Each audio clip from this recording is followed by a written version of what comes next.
कारण या मोबाईलमुळं आज खऱ्या अर्थानं फ्लॅटच्या बाहेर चेहरे आनंदी दिसत आहेत, पण चार भिंतीच्या आत मात्र पूर्णतः वातावरण अविश्वासाचं झालंय. सगळ्यात मोठी शोकांतिका आहे. मोबाईलचा वापर चांगला वाईट याबद्दल मला बोलायचं नाही, पण ज्या दिवशी नवरा कोणतीही भीती मनात न आणता आपल्या मोबाईलचा पासवर्ड काढून 24 तासासाठी आपला मोबाईल आपल्या बायकोकडे देऊ शकेल, आणि बायको ज्या दिवशी कोणतीही भीती मनात न आणता खऱ्या अर्थानं पासवर्ड काढून आपला मोबाईल 24 तासासाठी आपल्या नवऱ्याकडे विश्वासानं देऊ शकेल, त्या दिवशी मोबाईलचा चांगला वापर आहे असं म्हणण्याचं धारिष्ट मी करू शकेल. कारण आज खऱ्या अर्थानं या मोबाईलच्या अतिवापरामुळे कुटुंब व्यवस्थेला सगळ्यात मोठं ग्रहण लागलंय, शोकांतिका आहे. आणि माझ्या बहिणींना एक प्रश्न विचारून जातो. आता सध्या 90% कुटुंबांमध्ये एक सगळ्यात मोठा प्रॉब्लेम वाढत चाललाय, आणि तो प्रॉब्लेम जर कोणता असेल तर लहान मुलं मोबाईल सोडत का? तुमच्या का बरं आहे? ज्यांच्या घरात 5 वर्षाच्या आतील मुलं त्याने एकदा टाळी वाजवा.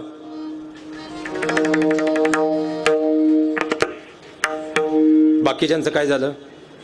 सगळी माझ्यासोबत गाडीत पाठवून द्यायचीत का? ज्यांच्या घरात 5 वर्षाच्या आतील मुलं त्याने का टाळी वाजवा. आणि ज्यांच्या घरातली 5 वर्षाच्या आतील मुलं मोबाईल न देता दूध पितात त्यांनी टाळी वाजवा. मला सांगा, लहान मुलं मोबाईल सोडत, आता बोलत चला वेळ कमी आपल्याकडे, लहान मुलं मोबाईल सोडत नाही. खऱ्या अर्थानं कितीही काही झालं तर त्यांना मोबाईलचं व्यसन लागलंय असं पालकांचं मत आहे. मग त्यांचा मोबाईल त्यांच्यापासून दूर झाला पाहिजे, बरोबर? आता जर तुम्ही कन्सर्टला माझ्याकडे ऑफिसला आला तर 40,000 फी आहे. आज मात्र तुम्हाला उपाय सांगून जातो, आणि विशेषतत्वान दादा हात जोडून एक विनंती करतो, जर पुढच्या 21 दिवसात तुम्हाला फरक पडला नाही तर दादांना निरोप द्या. तुमचं आजचं मानधन परत फोन पेने मागं पाठवून देईल, पण 21 दिवस तुम्हाला हा पर्याय करावा लागेल. आणि त्यानंतर तुमच्या मुलांच्या हातात मोबाईल राहणार. कराल? जे करतील त्यांनी टाळी वाजवा. उपाय जर खऱ्या अर्थानं तुम्हाला लागू पडला नाही, गादीवर उभा आहे, खोटं बोलणार, फक्त दादांना निरोप द्या, आजचं मानधन परत माघारी पाठवेल. पण 21 दिवस तुम्हाला हा उपाय करावाच लागेल. पहिला प्रश्न बच्चे कंपनी तुम्हाला आहे. मला सांगा, तुमची मुलं मोबाईल सोडत नाही, लेकरं मोबाईलला हातातून बाजूला करत नाहीत. बच्चे कंपनी बरोबर आहे का? बरं, मला एक खरं सांगा, आपली मम्मी रोज सांगते मोबाईल वापरायचा, बोलत चला. आता त्यांचा आवाज सगळा शांत राहू द्या, तुम्ही बोला, हुशार आहेत ना तुम्ही. मम्मी सांगते मोबाईल वापरायचा, मम्मी सांगते मोबाईलला हात लावायचा, पण आपलीच मम्मी रात्री 10 वाजले तरी व्हॉट्सअप बंद करत. आपले पप्पा सांगतात मोबाईल वापरायचा, मोबाईलला हात लावायचा, पण आपलेच पप्पा 11 वाजले तरी मोबाईल हातातून बाजूला ठेवत. मग चूक त्या मुलांची का पालकांची? बरं, सोपं करून सांगतो, बच्चे कंपनी तुम्ही हुशार आहेत. फक्त आता एक सांगा, इथं मोबाईल ठेवला आणि इथं मम्मीला बसवलं, दोन्हीतून एकच गोष्ट तुम्हाला मिळेल. काय पाहिजे, मोबाईल की मम्मी? काय पाहिजे, मोबाईल की मम्मी? आणि आता पप्पांना इथं बसवलं आणि मोबाईल इथं ठेवला, पप्पा पाहिजे की मोबाईल? मोठ्यानं मम्मी मोबाईल पाहिजे का पप्पा? पप्पा. मग त्यांना पुढे मोबाईल हवाय, त्यांना तर मम्मी पप्पा हवेत. पण मम्मी पप्पालाच मोबाईल सुटत नाही, म्हणून त्यांच्या हातात खेळणं दिलंय, आणि खऱ्या अर्थानं ते मोबाईलचा वापर करतायत, आणि दोष मात्र या लेकरांवर टाकतायत. सगळ्यात मोठी वास्तवता आहे. आणि आज जर खऱ्या अर्थानं तुमच्या हातामध्ये मोबाईल दिसले नाहीत तर मुलं मोबाईल मागणार नाही. मग मला सांगा, आजपासून आता संध्याकाळी 6 ते 10 दिवसभर मोबाईल वापरताय, 10 नंतर वापरताय, बरोबर? मग इथं बसलेले किती पालक, मला सांगा, मम्मीनं मोबाईलला हात लावला नाही तर तुम्ही मोबाईल घेणार? पप्पानं मोबाईलला हात लावला नाही तर तुम्ही मोबाईल मागणार? मग आता मला सांगा, इथं बसलेले किती पालक मला सांगतील, महाराज आजपासून गणेश उत्सवाच्या काळापुरतं नाही तर इथून पुढे कमीत कमी 3 वर्षासाठी तरी आम्ही संध्याकाळी 7 पासून 10 वाजेपर्यंत मोबाईलला हात लावणार नाही. असे किती मम्मी गणरायांची शपथ घेऊन सांगतील, त्यांनी बोट टाळी वाजवा. फक्त एक लक्षात ठेवा, खोटं बोलता येणार नाही तर गणरायांच्या हातात परशु सुद्धा. मग मला सांगा, किती मम्मी तयार आहेत, त्यांनी टाळी वाजवा. एक. इकडे किती पालक आहेत, त्यांनी टाळी वाजवा. 3, 4, 5. बाकीच्यांचं काय झालं?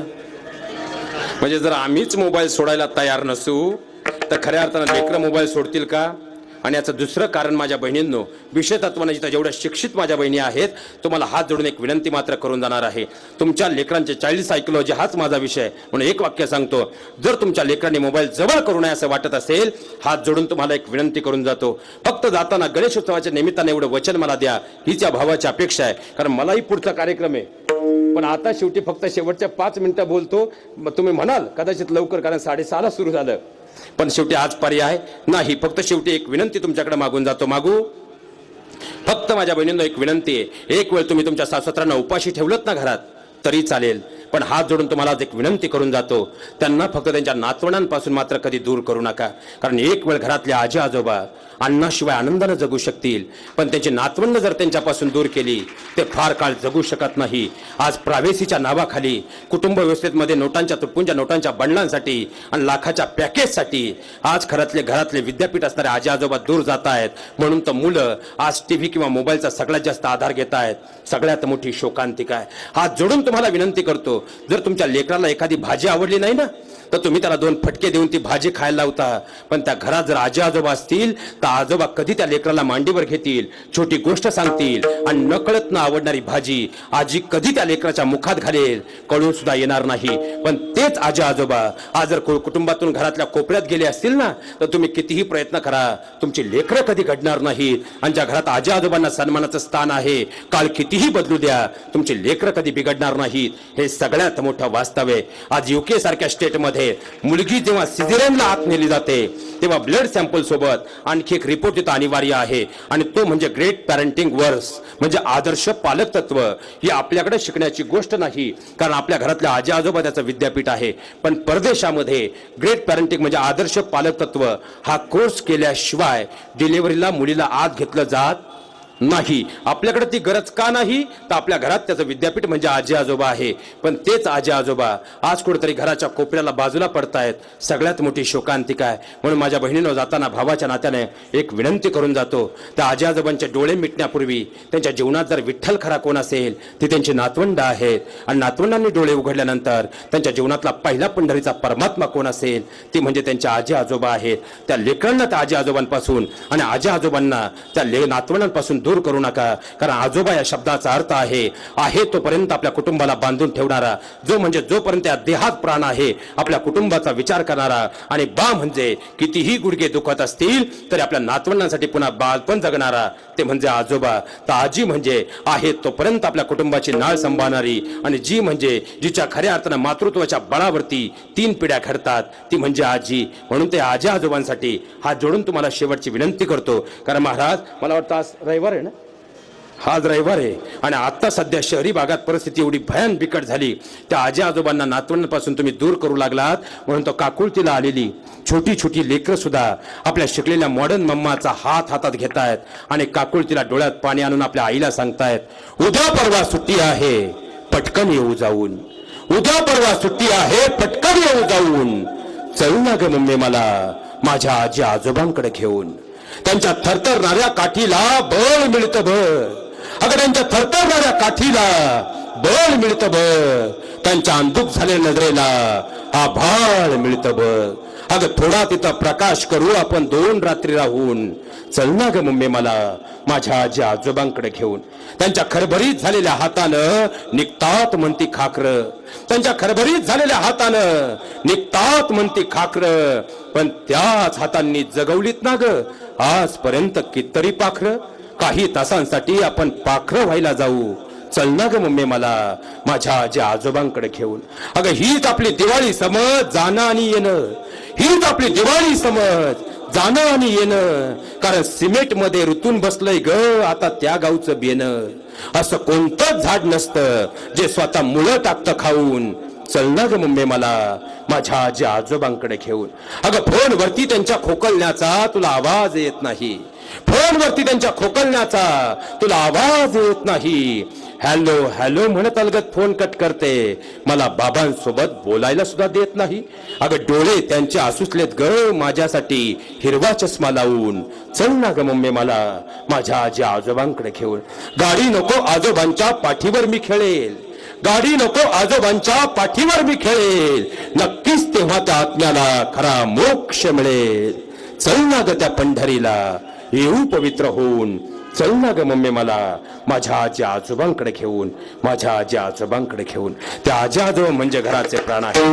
जपा एवढी विनंती करतो. प्रपंचात असूनही खऱ्या अर्थानं परमार्थाची आसक्ती आणि प्रपंचाची विरक्ती निर्माण झाली तर खऱ्या अर्थानं लक्षात घ्या, तर असा अंतकरणामध्ये परमात्मा प्रतीचा अर्पण भाव तयार झाला तर भाव ज्याच्या गाठी त्याची लाभ उठाउठी. त्याला परमेश्वराची प्राप्ती झाल्याशिवाय राहत नाही. आणि एकदा परमेश्वराप्रती समर्पण झालं की खऱ्या अर्थानं ज्या काळाला आपण घाबरतो त्या काळाचं भय उरत नाही. तू का म्हणे भोळा जाणे कळी काळा. तिसरं सूत्र गणपती बाप्पांच्या जीवनामधून जर कोणतं घ्यायचं असेल तर लक्षात घ्या, नाही त्यावर कधी रडू नका. जे आहे त्याचा योग्य वापर करा. जेव्हा खऱ्या अर्थानं या सृष्टीच्या पाठीवरती महाग्रंथ जर कोणता असेल तर 1,10,000 श्लोकांमध्ये बांधला गेलेला ग्रंथ म्हणजे महाभारत, जो नंतर 24,000 श्लोकांमध्ये आणला गेला. आणि ह्याच महाभारताचं लिखाण ज्या वेळेस करायचं होतं तेव्हा गणपती बाप्पांनी सांगितलं की मी याचं खऱ्या अर्थानं व्यासांना सांगितलं मी लिखाण नक्की करेल पण मध्ये मला कोणी थांबवायचं नाही. आणि ज्यावेळेस लिखाणाला सुरुवात झाली त्यावेळेस खऱ्या अर्थानं त्यावेळी जो होता तो तुटला. पण बाप्पा म्हटले नाहीत आता तुटलंय मग 2 दिवसांनी करू, नंतर करू, अजिबात नाही. बाप्पाने त्या क्षणी आपली सोंडेचा खऱ्या अर्थानं एक दंत काढला आणि तो शाईमध्ये बुडून लिहायला सुरुवात केली. पण ते थांबले नाहीत. एखादी गोष्ट जर तुम्हाला वेळेला मिळाली नाही म्हणून रडू नका. एखादी गोष्ट तुमच्याकडे नसेल रडू नका. जे आहे त्याचा योग्य वापर करा आणि त्यातून यशाचा मार्ग निवडा. गणपती बाप्पा यश देण्यासाठी पुढे उभे असतील. हे सगळ्यात मोठं वास्तव आहे विठ्ठल.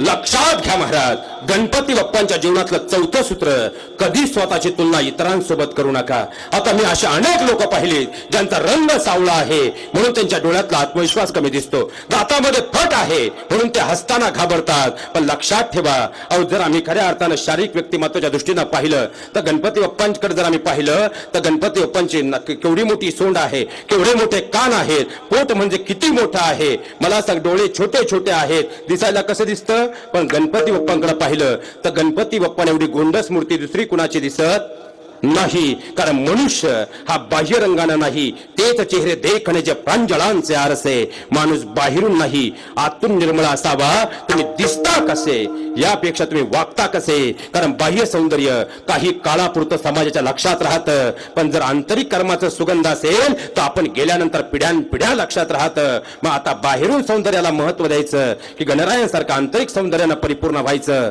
एवढा विचार करू शकलात सफल गणेश उत्सव तोच असेल विठ्ठल.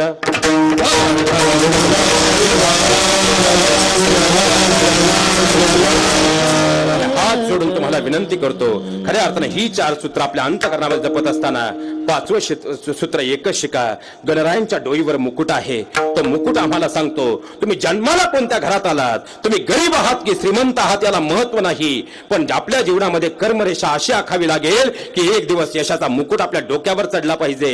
हे गणपती बाप्पांचा मुकुट आम्हाला सांगतो. गणपती बाप्पांचे छोटे छोटे डोळे आम्हाला सांगतात की खऱ्या अर्थानं नजर एवढी तीक्ष्ण असावी की ती आपल्या ध्येयावरती रोखून राहावी. गणपती बाप्पांची मोठी सोंड, हलणारी सोंड आम्हाला सांगते जीवनाच्या मार्गावरती या कलियुगात पाठीवरून वार तुमच्या अनेक करतील, म्हणून नेहमी चौफेर लक्ष ठेवा.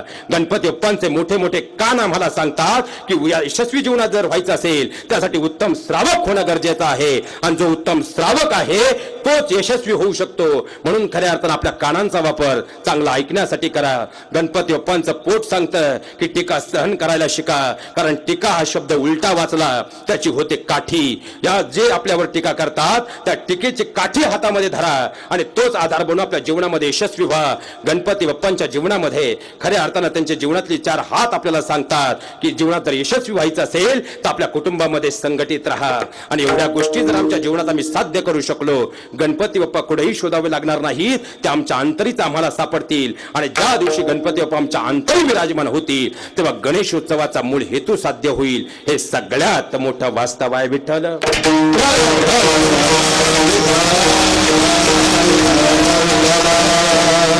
म्हणून खऱ्या खऱ्या अर्थानं बच्चे कंपनी फक्त शेवटच्या 2 मिनिटात 2 गोष्टी बोलणार आहे.